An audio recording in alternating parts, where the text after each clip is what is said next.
Dios mio, so much news and only 5 minutes to get through it. Another brilliant day in Canberra, proudly brought to you by James Day and Norbert.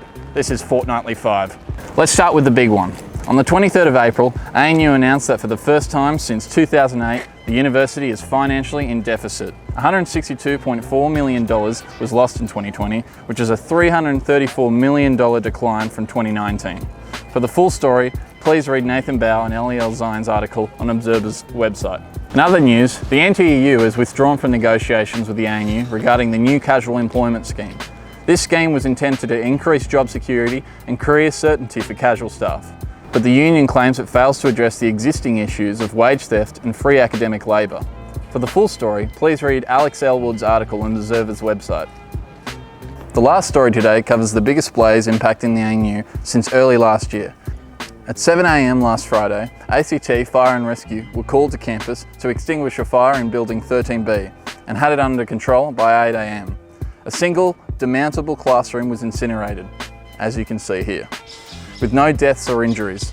The surrounding area and buildings were closed for a short time, to an extent, but has since been reopened after a hazmat assessment by emergency services deemed it all safe with no smoke contamination or hazardous materials left around.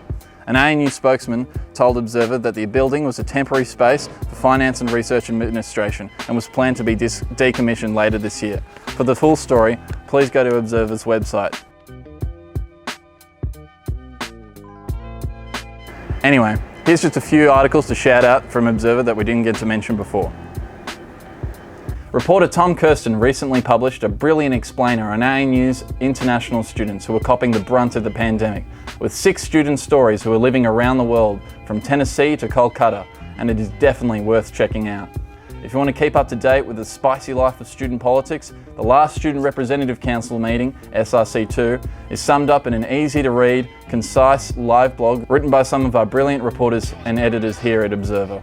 And to remember the devastating loss of a greatly treasured member of the ANU community, James Frost, Observer has a beautifully written obituary by Keely Dickinson with contributions by Sam Delaney that reflects on the full life of a man who had a huge impact on the lives of many at this university, both staff and students.